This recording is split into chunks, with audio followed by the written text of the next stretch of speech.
Bueno, bienvenidas y bienvenidos a este tercer episodio o tercer encuentro de este ciclo de charlas sobre la derecha radical en el poder.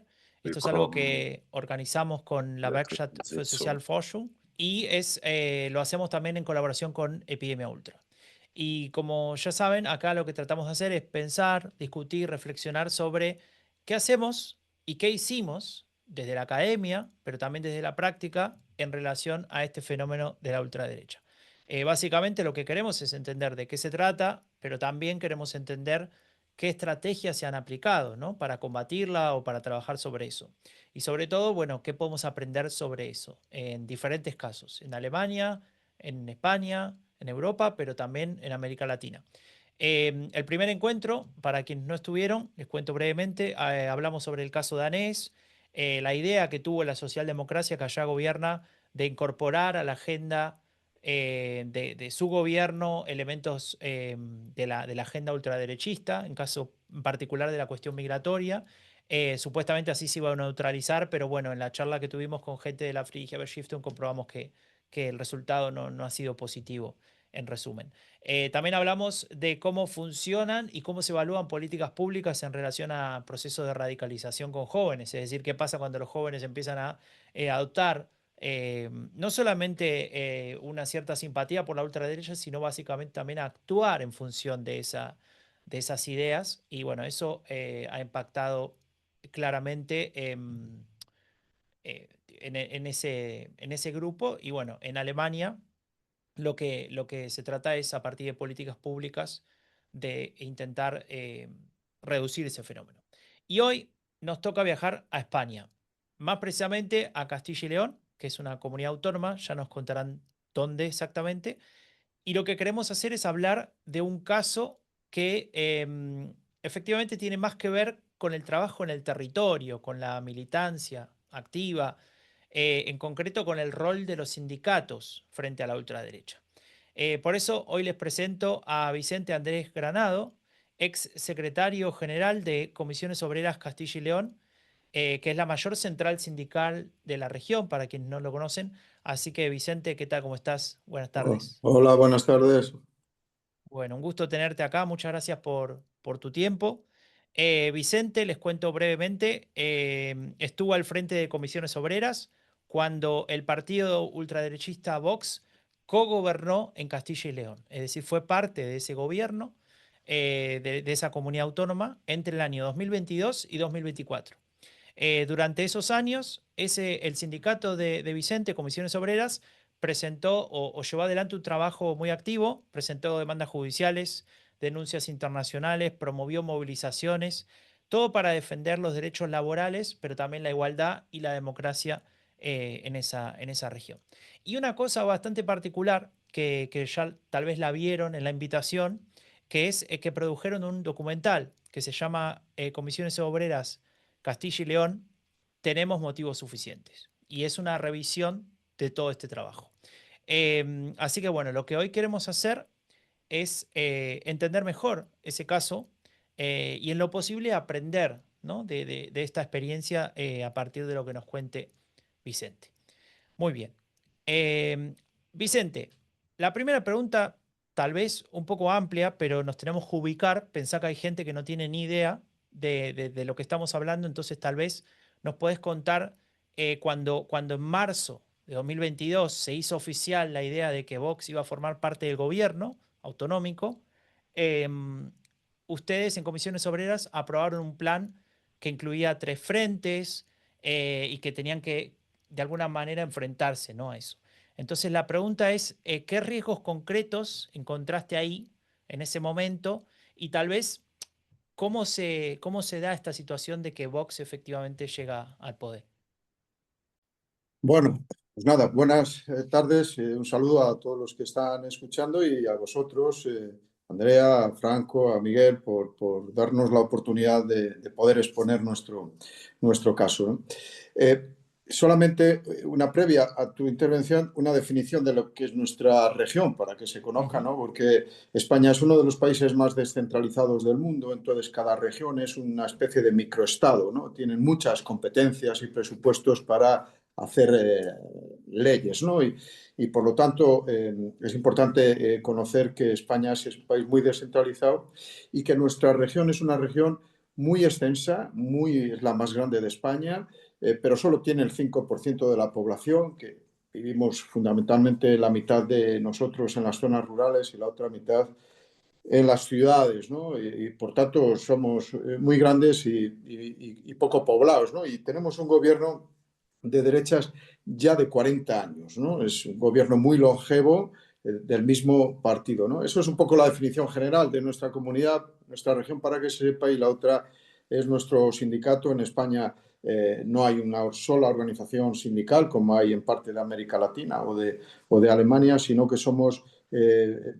muchos sindicatos, pero hay dos grandes centrales sindicales, una nosotros, que es el primer sindicato, Comisiones Obreras, y otra UGT, que es un sindicato ya de más de 100 años, ¿no? Nosotros nacimos en el periodo de la dictadura de nuestro país, ¿no? Un poco para situar eso, y somos un sindicato independiente y un sindicato de izquierdas, obviamente, que nacemos de la necesidad de luchar contra la dictadura. Bueno, hecha esa presentación que me parecía así de mínimos, ¿no? Los riesgos cuando llegó al gobierno la extrema derecha, a nuestro gobierno en Castilla y León. Bueno, fue una reacción un poco por nuestros propios orígenes, que nosotros venimos, nacemos en la dictadura, y por nuestros propios medios. Entonces, cuando hay una amenaza fascista como la que había, pues lógicamente el sindicato tira de su historia para combatir esas nuevas realidades, ¿no? Pero nos lo pusieron fácil en el sentido de que nada más llegar al gobierno, lo primero que anunciaron es que los sindicatos éramos los enemigos de la patria, que no pararían hasta meternos en la cárcel, ¿no? Eso fue la tarjeta de presentación cuando llegaron, ¿no?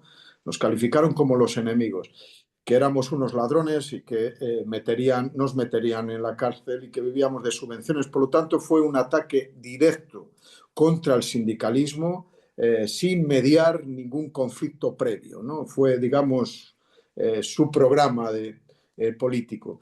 Bueno, eso, pues, lógicamente nos llevó a plantear una ofensiva. No valía con defendernos de sus ataques, sino que necesariamente teníamos que salir a la ofensiva para hacernos valer y hacernos respetar y desgastarles también a ellos, ¿no? Y por eso decidimos, fuera de nuestra actividad ordinaria, que es resolver los problemas a la gente en los centros de trabajo y ayudar en políticas sociales, pues teníamos que entrar en un papel político y, como digo, a la ofensiva en las instituciones.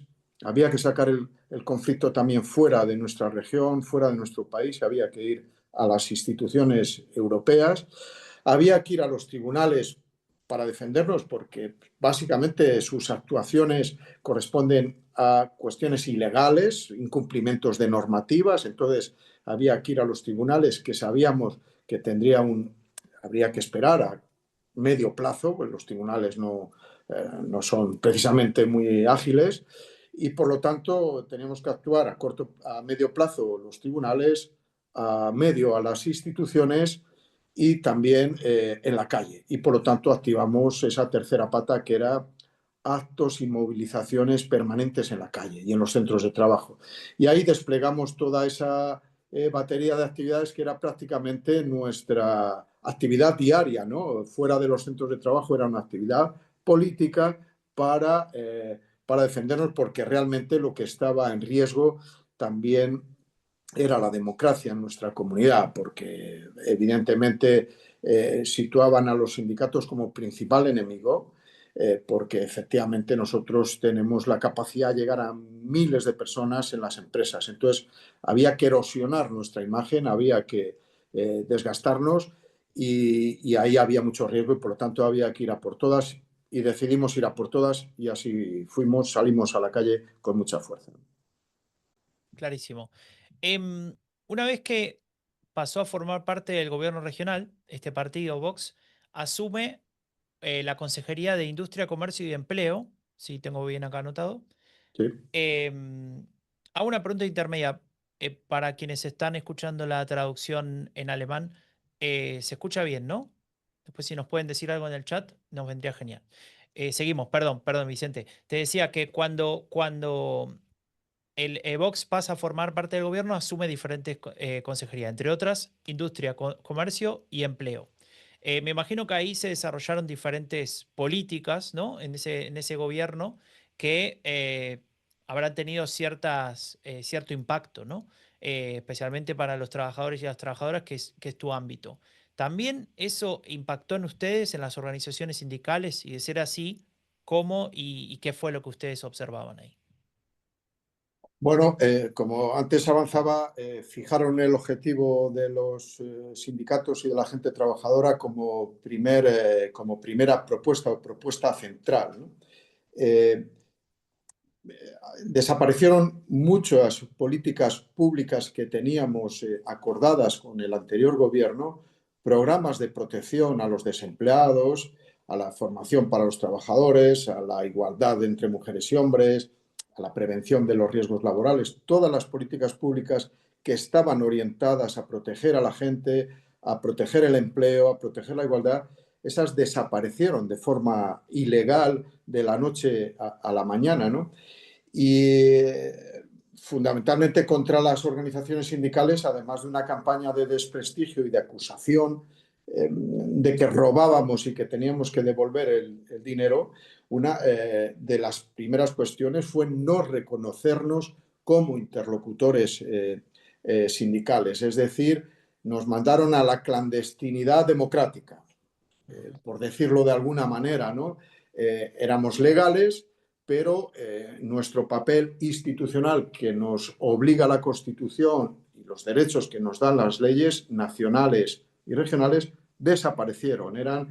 Nos convertimos prácticamente en invisibles a los efectos de un gobierno. Hay que tener en cuenta que en España el modelo sindical es erga omnes, no sé si lo digo bien en latinajo este, ¿no? Ujú. Es decir, que lo que nosotros acordamos con los empresarios es de obligado cumplimiento. Es decir, tenemos una capacidad de hacer legislación laboral a través de los convenios colectivos, ¿no? Entonces tenemos una presencia y una influencia en el mundo del trabajo muy importante, pero que lo que vinieron a hacer el gobierno de la derecha, además de quitar, de la extrema derecha, además de quitar los derechos, era no reconocernos como organizaciones y como interlocutores, es decir, mandarnos a la clandestinidad. Por eso de los tribunales como herramienta principal.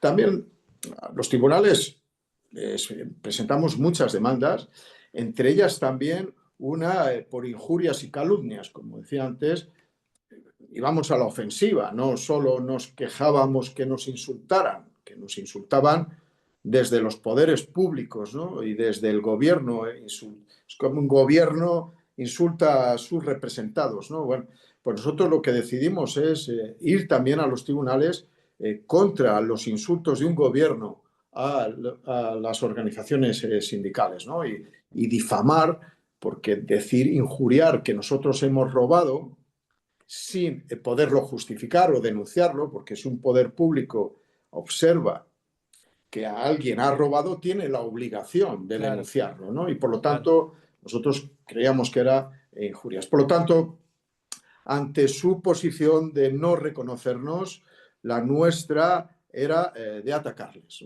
Ujú, ujú. Sí, bueno, ahí ya mencionaste uno, de alguna manera era donde quería avanzar ahora. Ustedes abordaron diferentes ejes, ¿no? En su plan de acción, lo judicial, la internacionalización del conflicto, la movilización, ¿no? Algunas cosas ya estuviste nombrando y recién nombraste justo esto de las injurias, pero ¿hay alguna que otra elemento en este sentido del camino judicial que valga la pena mencionar en estas demandas que ustedes llevaban adelante?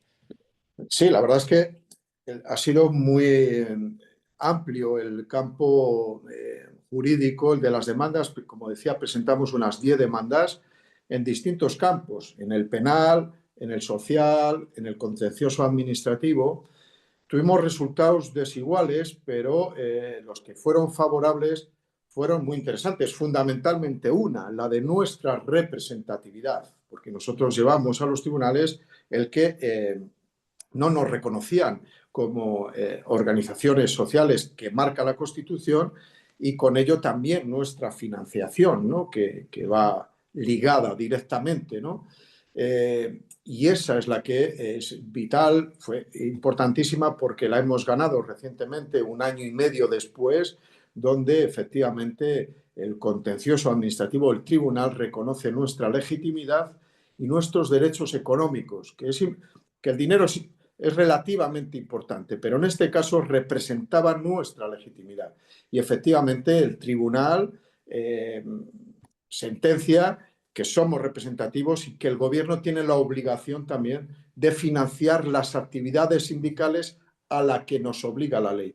Esa fue una victoria jurídica, pero también fue una victoria moral porque nos vuelve otra vez a, digamos, a legitimar ante la opinión pública. Fue una victoria muy importante que ahora el gobierno actual nos ha restituido ya, claro.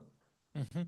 Ese, digamos, ese trabajo judicial, ¿no? De hacer presentaciones, de escribir documentos, de ir a la justicia y demás, me imagino que eso también costaba, además de tiempo, también un financiamiento, ¿no? Para ustedes, llevar adelante esa estrategia. Claro, claro, nosotros sufrimos una situación económica importante porque, como decía antes, la Constitución nos obliga a hacer unos trabajos eh, no solo para nuestros afiliados, como modelo anglosajón del sindicalismo, obliga a los sindicatos para con sus afiliados. El modelo español y otros obliga a los sindicatos españoles a negociar y a resolver los problemas de todos los trabajadores de cada sector, de cada provincia. Por lo tanto, a nosotros, como digo, nos obliga la ley y nos tiene que financiar por ello, ¿no? Ha habido un periodo duro porque sin financiación hemos tenido que tirar de reservas, ¿no? Por decir de alguna manera, y tomar decisiones. Si vamos a los tribunales, vamos a la calle, vamos a las instituciones y no nos pagan lo que es nuestro derecho, sufrimos una crisis económica. Tuvimos una crisis económica importante, Ujú, pero arriesgamos y nos salió bien.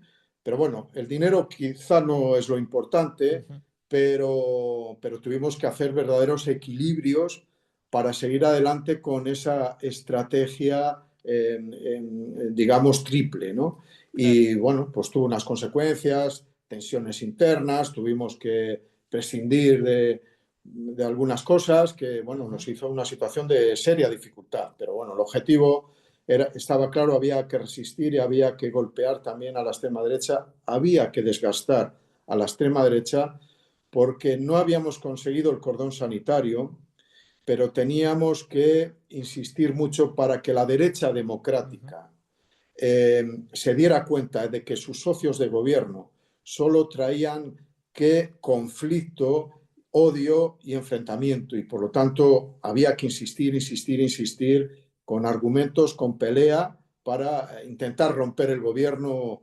de coalición que finalmente quebró, pero no por lo que nosotros no le tumbamos.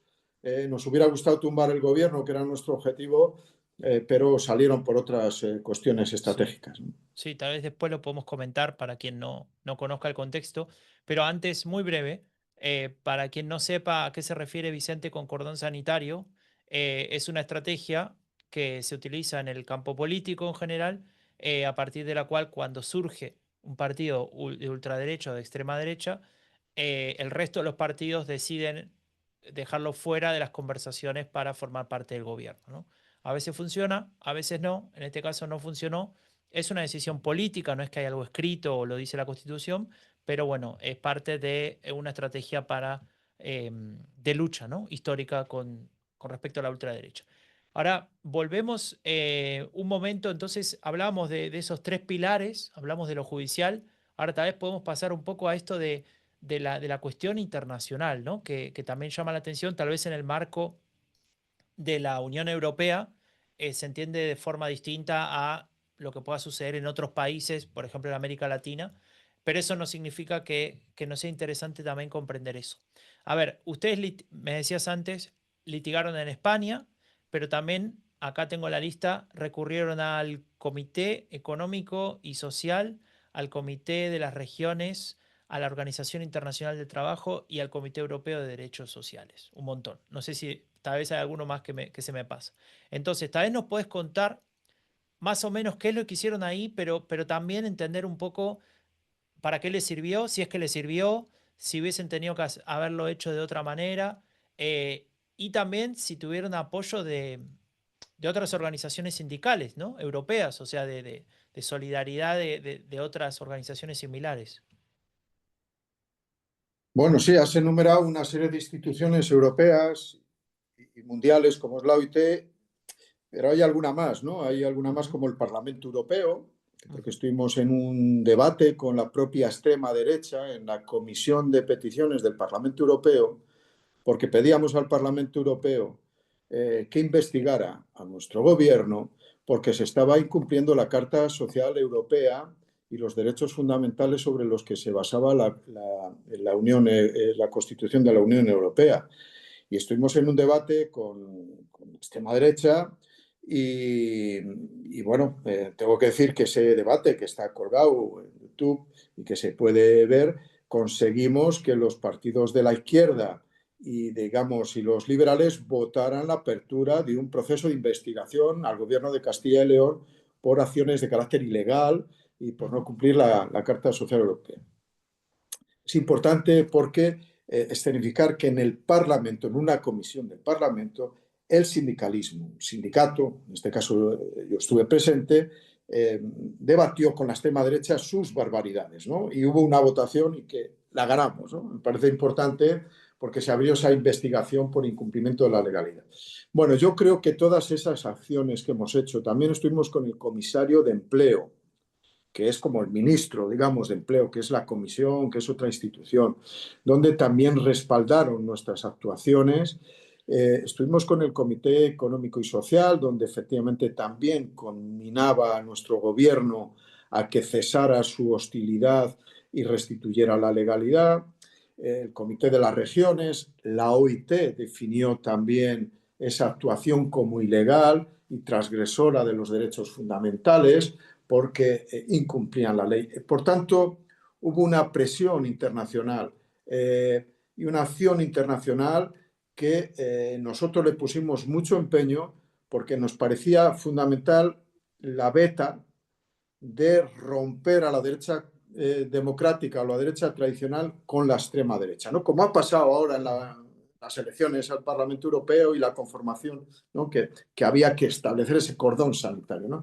Nuestra intención ahí era ridiculizar al gobierno de Castilla y León ante las instituciones europeas y mundiales para quebrar la coalición de gobierno. Yo creo que, bueno, fue muy importante porque la verdad es que las agresiones que el gobierno de Castilla y León, la parte de la extrema derecha del gobierno de Castilla y León, hacía eran barbaridades de carácter legal tan transgresoras que tenían que ser conocidas en Europa. Yo creo que lo conseguimos. También conseguimos del gobierno de España una advertencia clara al gobierno de nuestra región de que o restituían los derechos o serían sancionados por el gobierno de España.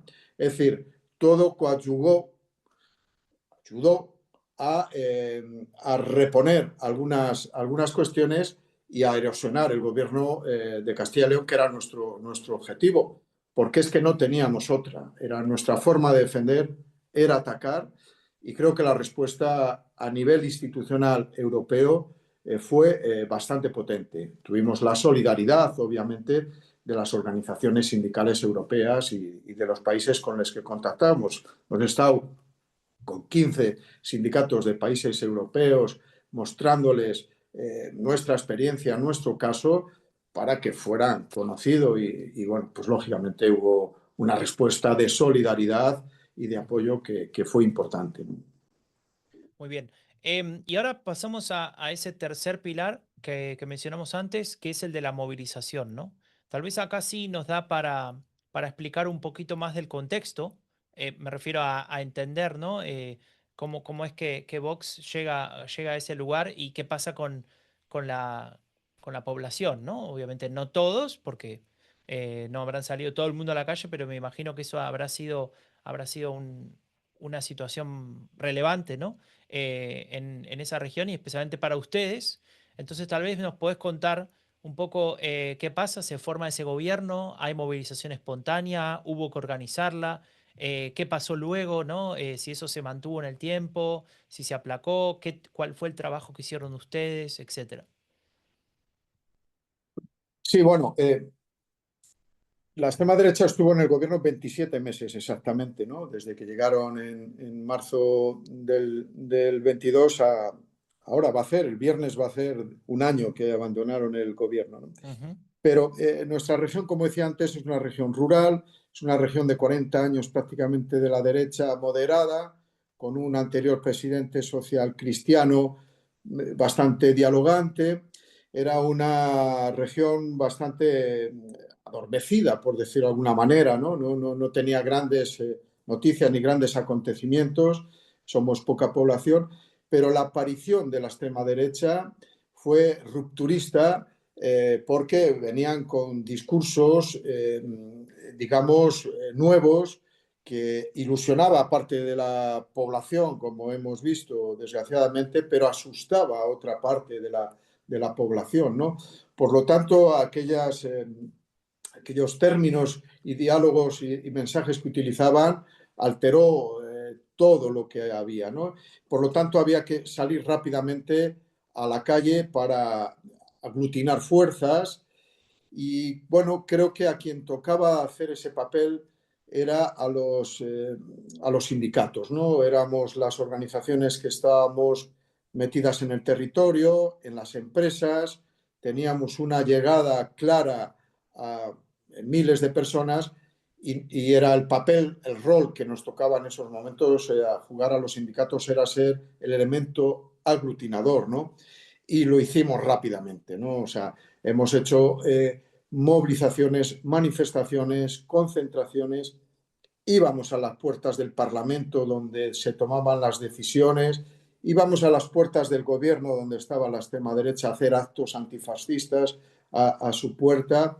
Desde la cultura hicimos cosas, tú lo has anunciado también, hemos hecho un documental importante, hemos hecho una ujú. película también de 1 hora y 20 minutos, hemos hecho actos con personas importantes, presentación de libros, concentraciones de delegados. Hemos estado prácticamente en una actividad permanente en la calle. Creo han sido unos 40 actos los que hemos hecho de forma continua desde los 27 meses que han estado allí. Por lo tanto, la media es que cada 20 o 25 días estábamos en un formato distinto haciendo actos antifascistas, actos sindicales, actos en defensa de la democracia muy importantes, muy participados en una región muy difícil. Nos tocó liderar, hubo unidad de la izquierda, no conseguimos romper a la derecha democrática y sumarles a nuestras movilizaciones, pero conseguimos unir a todos los demócratas de nuestra región frente a la extrema derecha y yo creo que eso fue importante porque el resto de España vio que en una región también tan rural y tan dormida como Castilla y León había respuesta también a la extrema derecha, ¿no? Y eso tenía un efecto también, digamos, positivo en el conjunto del país. Entiendo. Em, a ver, hay una cuestión que vos mencionabas, lo mencionaste hace un momento, o hace dos o tres preguntas, pero tal vez podemos profundizar un poco, al menos para entender también las dificultades que tiene esto, ¿no? Porque obviamente movilizar a la gente, establecer los litigios, ya sea a nivel nacional como después a nivel europeo en este caso o internacional, demandaba, decíamos antes, recursos financieros, recursos humanos, pero también, como en toda organización, hay discusiones, ¿no? Hay decisiones que tomar, hay de alguna manera que lograr consensos internos antes de salir afuera y llevar adelante el plan que sea, ¿no? Entonces, tal vez podrías explicarnos, si es que hubo, qué pasó con las tensiones generacionales dentro de la organización, pero también las prioridades, ¿no? Que ustedes establecían. Y si esas prioridades también había que negociarlas primero internamente de por dónde vamos a ir y por qué, y otro grupo tal vez te decía, no, no estoy de acuerdo, etcétera, porque me parece que eso también habla de que no se trata solo de salir y pelear, que es una parte muy importante, sino también de lograr esa unidad, ¿no? Interna antes de dar ese paso. Bueno, antes te comentaba que nuestro sindicato nace en plena dictadura, en ausencia de sindicatos libres, ¿no? En Europa hay dos tipos de sindicatos, de historia de los sindicatos. Uno que decide la socialdemocracia en el siglo XIX construir sindicatos para defender a los trabajadores, y hay otros sindicatos que nacemos, sobre todo en el siglo XX, que son sindicatos que nacemos por nosotros mismos, ¿no? Somos dos organizaciones diferenciadas, que de izquierdas las dos, pero con orígenes distintos. Nosotros nos salió nuestro instinto y nuestro origen, como decía antes. Nacemos en la dictadura y por lo tanto somos una organización antifascista en nuestros genes, ¿no? Nuestro objetivo principal es la defensa de los trabajadores y de una sociedad democrática e igualitaria, pero el gen antifascista, por nuestro propio origen, sale de inmediato, ¿no? Entonces, a pesar de 40 años de democracia que llevamos en este país, cuando viene la amenaza fascista, al gobierno, no la amenaza, vienen a nuestro gobierno, nuestra organización se produce un cierre de filas insólito, ¿no? Porque mi organización es una organización muy convulsa, con mucho debate, con puntos muy autocrítica, tal. Pero cuando tuvimos que hacer frente a eso, hubo unanimidad, no hubo voces discrepantes, hubo un cierre de filas inmediato. También es verdad que luego se producen diferencias en las intensidades, ¿no? Hay secciones sindicales, hay sectores muchas más activos, antifascistas, por decir una manera, y otros son más profesionales y ocupan menos tiempo en su discurso, ¿no? Pero la posición fue unánime, no hubo tensiones, y, pero porque también, como decía antes, era importante saber que traía consecuencias económicas, que teníamos que ajustar nuestra política para hacer frente a ellos. No hubo ni una duda, hubo cierre de filas inmediato. Clarísimo. Y otra pregunta también que tiene que ver con hacer un poco de retrospectiva y analizar la situación, ¿no? Ya un poquito a la distancia. Ya decías que se va a cumplir un año de que se terminó esta participación de Vox en el gobierno. Si tuvieras que analizar lo que pasó y decirme cuáles herramientas o elementos echaste en falta en esa lucha, ¿no? Si hay algo que vos considerás que hubieses necesitado para avanzar en lo que ustedes tenían pensado. Porque me parece que tal vez ahí podemos también encontrar qué se podría haber mejorado en ese sentido, ¿no? Bueno, hay varias cuestiones a lo que hay un frente que no fuimos capaces de cubrirle muy bien, que era el de los medios de comunicación, porque ahí nos silenciaron bastante. Blanquearon los medios de comunicación existentes, blanquearon la extrema derecha y nos silenciaron prácticamente. eh, eh, bueno, no digo que nos censuraran, pero nuestras reivindicaciones, nuestras acciones prácticamente no tenían un reflejo en los medios de comunicación, y eso en la sociedad actual es un problema. Yo creo que ahí eh, no lo hicimos bien.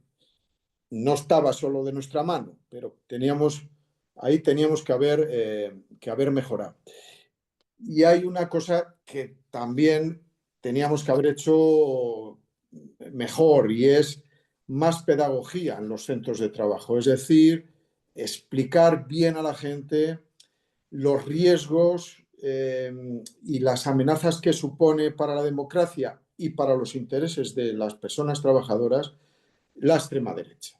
Ahí quizá teníamos que haber puesto más carne en el asador. eh, ya que los medios de comunicación no nos daban altavoz, más bien todo lo contrario. Teníamos que haber acentuado más en la explicación en los tajos, en las fábricas. Quizá ahí es donde nos falló un poco ese tema.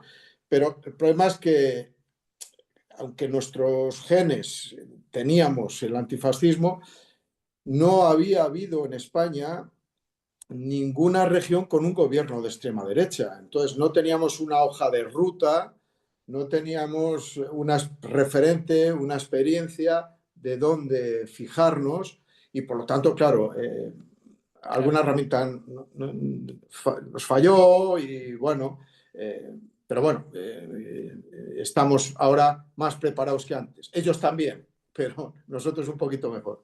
Por eso es tan importante hacer estas charlas, ¿no? Porque esto que vos decís, no sabíamos cómo iba a ser, porque nunca había sucedido. Bueno, en muchos países todavía tampoco pasó, ¿no? Entonces también esto de conocer tu caso seguramente prepara mejor, ¿no? En el caso de que suceda a organizaciones similares en otros países, no solamente sindicales, ¿no? Sino de otro tipo.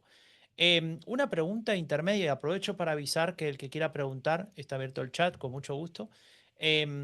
Cuando vos decías el tema de los medios, ¿te referías a medios de Castilla y León o te referías también a los medios más nacionales, más de alto alcance? Bueno, fundamentalmente los medios de Castilla y León, tanto los periódicos como las agencias de noticias como la televisión local, ¿no? Esos prácticamente daban muy poca información y desvirtuaban Ujú, incluso algunos de nuestros mensajes, ¿no? Los medios estatales, pues sí nos daban algo más de cobertura, pero los medios estatales se leen poco en Castilla y León ujú. y se trabajan pronto. Lo más poco, lo más cercano son los medios locales y esos son los que prácticamente nos anularon. Ujú, También están las redes sociales, que son espacios más libres, ujú.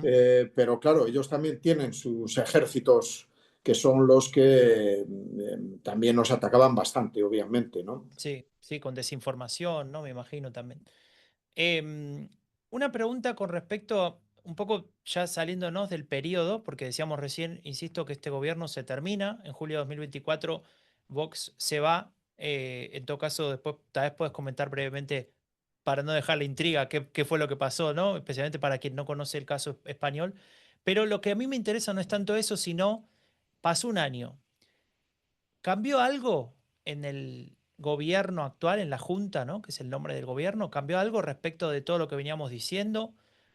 ¿O se mantuvo cierta inercia de lo que pasó en aquella etapa donde sí estaban en conjunto con la ultraderecha co-gobernando? Bueno, tengo que decir que sí que han cambiado las cosas, ¿no? En fin, ya de entrada, desde el gobierno no se nos insulta ni se nos injuria, que es importante, ¿no? Claro, pequeño Pero, detalle. bueno, sobre todo se ha restituido, digamos, la normalidad democrática, se han restituido nuestros derechos y hemos recuperado espacios institucionales que estaban anulados, ¿no? Y incluso hemos avanzado en nuevos acuerdos con ya el gobierno, digamos, en minoría democrático. Hemos llegado a algunos acuerdos en materias de prevención de riesgos laborales, de igualdad entre mujeres y hombres, y organismos de mediación ante los despidos.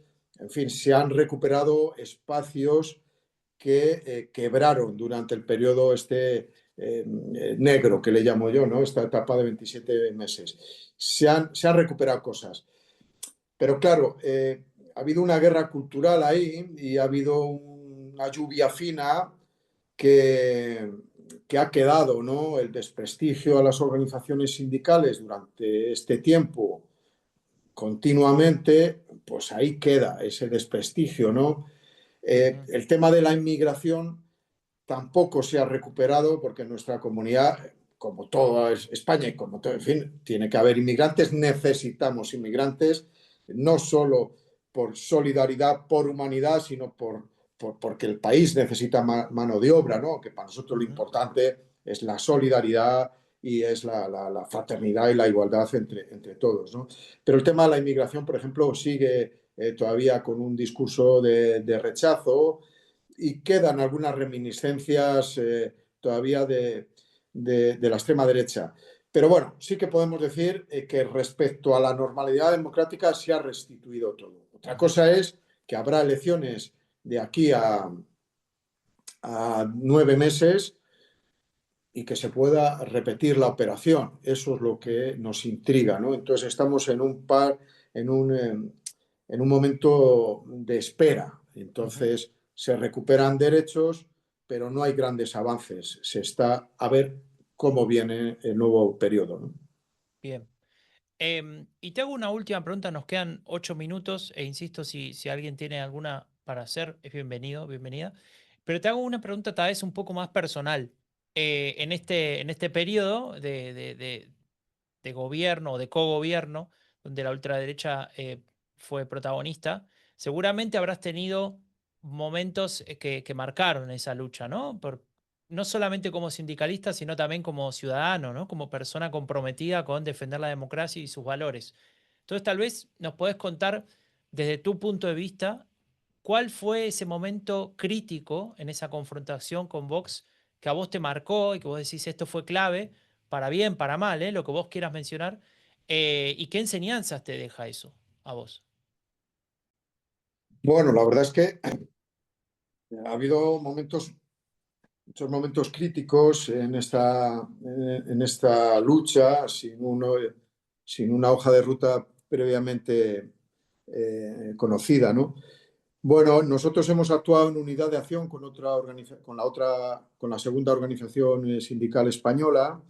Hemos actuado en conjunto, hemos rechazado muchas propuestas y cantos de sirena de la extrema derecha, pero hubo un momento donde nos quedamos solos Ujú, y, y bueno, pues quedarse solos frente al gobierno, frente a la extrema derecha, fue un momento duro cuando se aceptó una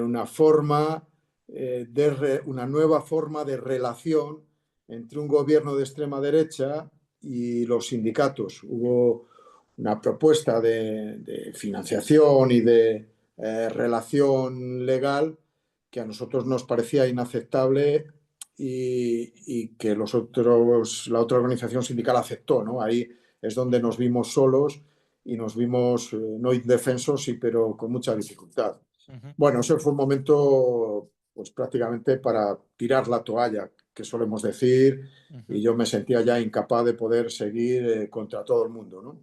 ujú, Pero bueno, la organización estaba fuerte, nos vinimos arriba y finalmente ganamos la sentencia donde nos restituían la, la representatividad, nos restituían nuestra financiación y bueno, todo eso se pasó. Pero sí hubo un momento crítico que yo personalmente prácticamente estuve al punto, al precipicio de abandonar, pero no abandoné, seguimos ujú, y ganamos, ¿no? Ese fue el momento quizá más difícil.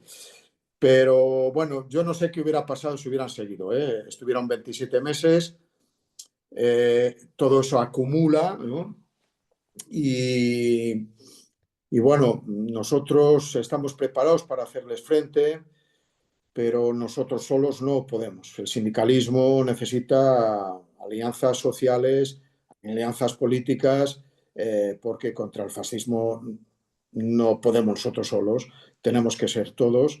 Y la amenaza es muy fuerte, ya lo decíamos antes, Europa, la extrema derecha tiene el 26% de los votos, 60 millones de votos, es el grupo más votado, aunque en el Parlamento no están fraccionados, pero están gobernando muchos países, están gobernando muchas regiones, es una amenaza muy seria y tenemos que ponernos todos a luchar contra ello.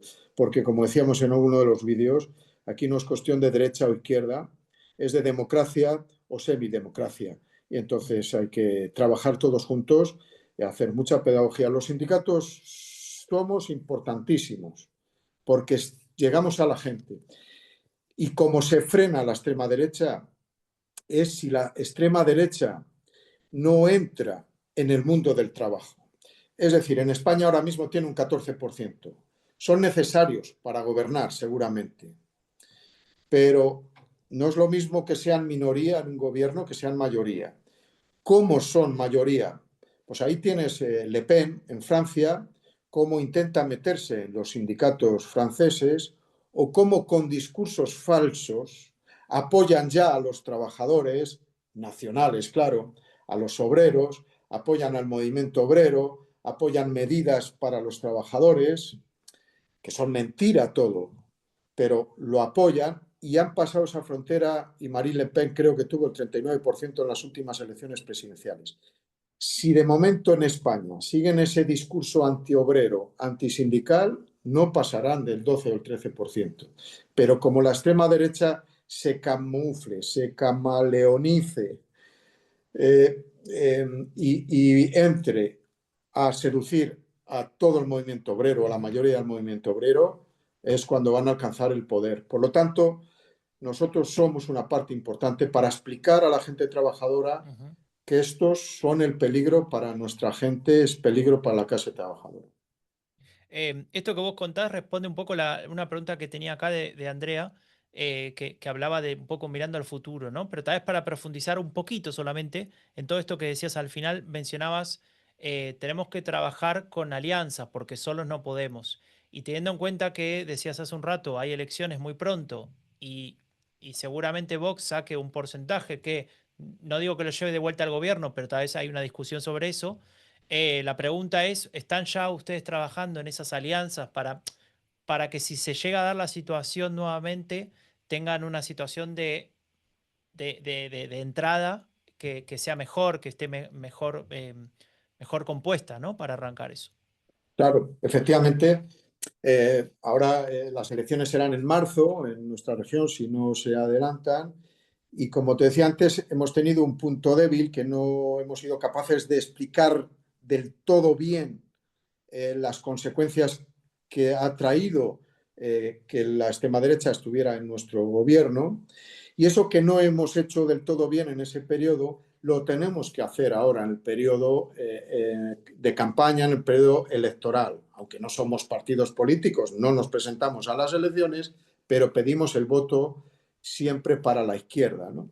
Pero ahora en estas elecciones lo que se está armando es cómo explicar a la gente el daño que han hecho en lo concreto en esos 27 meses, el daño que han hecho a la gente trabajadora y a toda la... porque aquí ha habido problemas en relación al aborto, en relación a la inmigración, en relación a las mujeres, a LGTBI, es decir, a colectivos que son objetivos diana de la extrema derecha que han hecho muchísimo daño, ¿no? Entonces, como digo, nosotros tenemos que explicar lo que en la realidad han hecho. No hay que hablar de teorías, sino de lo que han hecho. Y han quitado tantos derechos, han incumplido tantas leyes que nadie mejor que nosotros para hacer llegar a la gente en las empresas. Porque hay que tener en cuenta que la mitad de la población somos los trabajadores y las trabajadoras. La otra mitad son pensionistas, niños, Ujú. etcétera. Pero la mitad somos nosotros. Y si somos capaces de explicar bien eso, podremos pararles los pies, por decir de una manera, y eso hay que hacerlo en alianza, pues lógicamente, con la izquierda política y la democracia en general, ¿no? Clarísimo. Es interesante lo que mencionabas antes del tema de la relación entre ultraderecha y mundo laboral, ¿no? De hecho, hace poco en Epidemia Ultra hicimos un episodio sobre el tema, pero en el caso alemán, y aparecen ahí unas cuestiones que llaman bastante la atención, por ejemplo, la aparición de sindicatos de ultraderecha, ¿no? Que intentan ahí ocupar ese espacio, pero también cuando uno mira los resultados electorales, es muy llamativo como en Alemania la ultraderecha recibe muchos votos de los sectores obreros, ¿no? Un sector que usualmente o históricamente era más de una agenda de izquierda, si querés, más dominada por la socialdemocracia o incluso por otras izquierdas. Eso está cambiando, ¿no? ¿Vos lo ves que en España hay van en esa dirección o todavía no se ve ese fenómeno así? En España tienen en estos momentos creo que es un 13, un 14%, que es un volumen importantísimo de votos, ¿no? Suficientes para poder gobernar. Yo creo que todavía aquí en España no han seducido a la mayoría de la gente trabajadora. A una parte sí, pero no a la mayoría, ¿no? Su discurso antiobrero de Vox, antisindical, está produciendo quizá ese rechazo, ¿no? Eh, Han intentado montar un sindicato de extrema derecha en España, pero eso no ha cuajado, ¿no?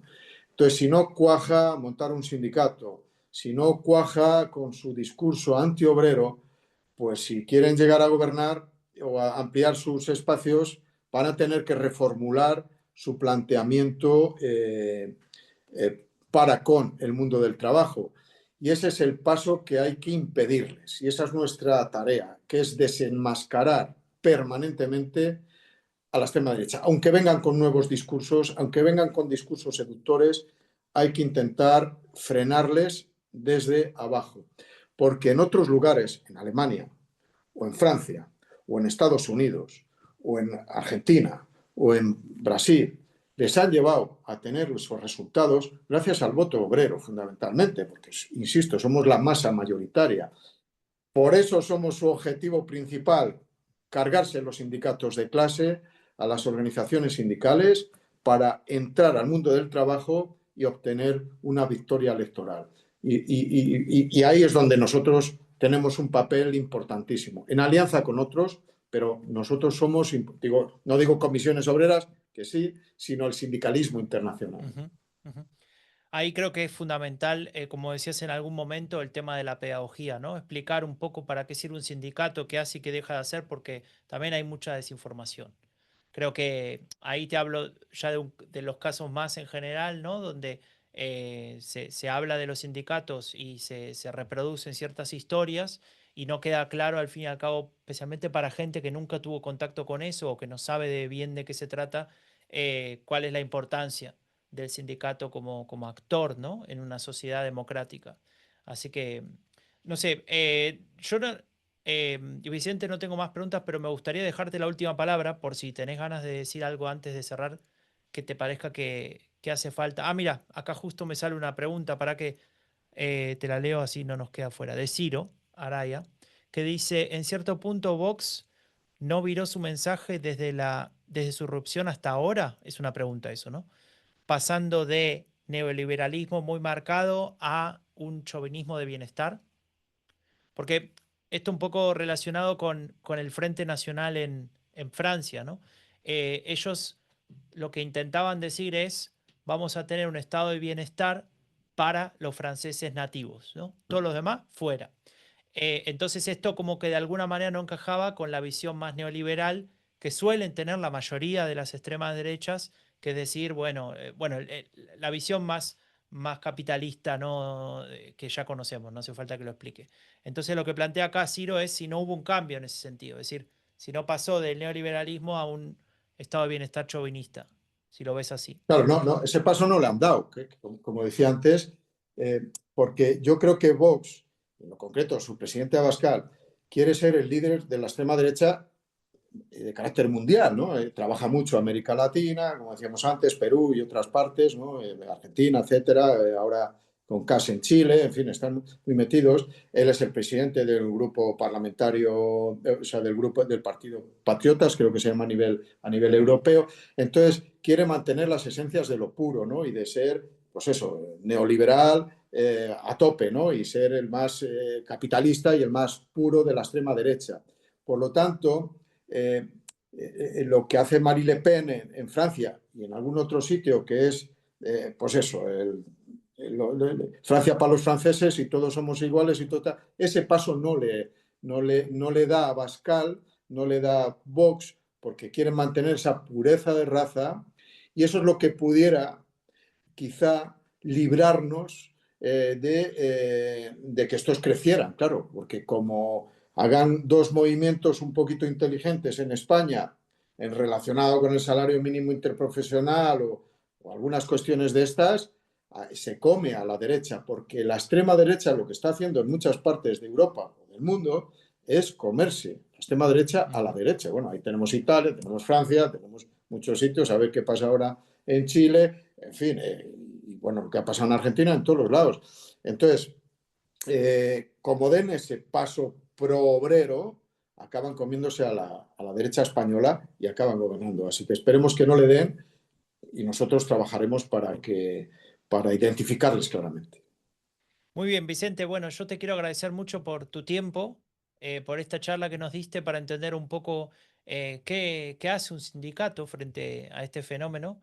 En el caso particular de Castilla y León, en España, en ese periodo muy concreto de 2022 a 2024, pero que también nos sirve para entender un poco más lo que puede llegar a pasar en otros lugares del mundo. Así que no sé si nos querés decir algunas palabras finales antes de cerrar.